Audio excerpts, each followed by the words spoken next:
Australia have such a boring schedule. They wake up, they win matches easily, they win ODIs very easily, go back to sleep, do the same thing again the very next time.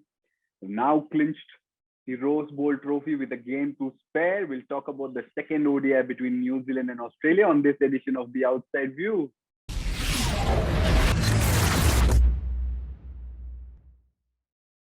What happened in the match?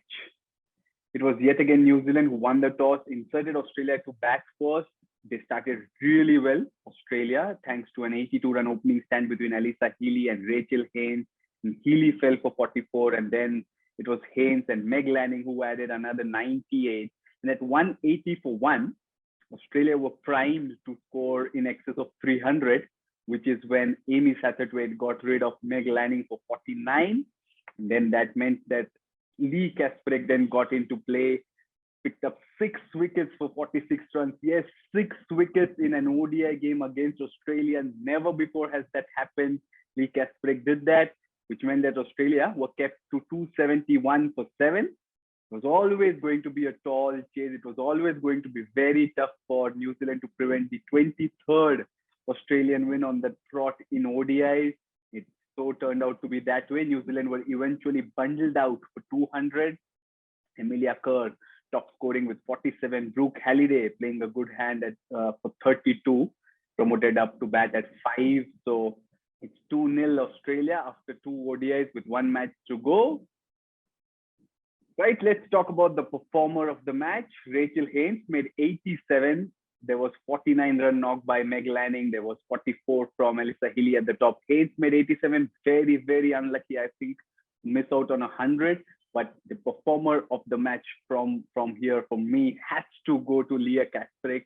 Not often, as I said, not often can a bowler turn up in a one-day international and take 6 wickets, almost on the verge of picking a 7. So 6 for 46 for Leigh Kasperek, the first bowler to pick up 6 wickets in an ODI against Australia. That's a very good feat.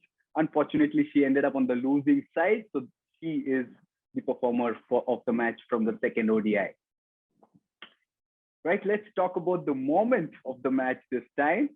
We've all watched a lot of cricket. We've all followed a lot of cricket action, and any fielding effort, any athletic fielding effort always kind of makes us sit up and take notice. Today, it happened in the 37th over of the run chase when Georgia Vera was bowling. Maddie Green slunk down the track, tried to go over long on. There was Ellis Perry stationed there. She jumped. She prevented a 6 the ball from crossing over the fence. Couldn't take the catch, but really, really good effort to prevent the ball from going over the stands. That was the moment of the match. Remember, she practices these things, these fielding drills in the practice sessions. So not a surprise that she's pulled it off, but you really can't get enough of such fielding efforts, can you? So that is the moment of the second ODI for me.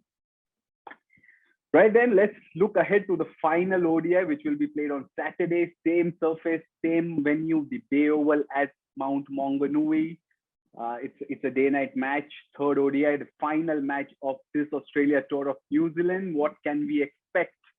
We can expect New Zealand to win again because remember, they got their batting order right. It was a much better batting performance this time round. They pushed Brooke Halliday to 5, Maddie Green to 6, and then Katie Martin down the order. It was the pace bowlers, the seam bowlers that had an off day in the second ODI.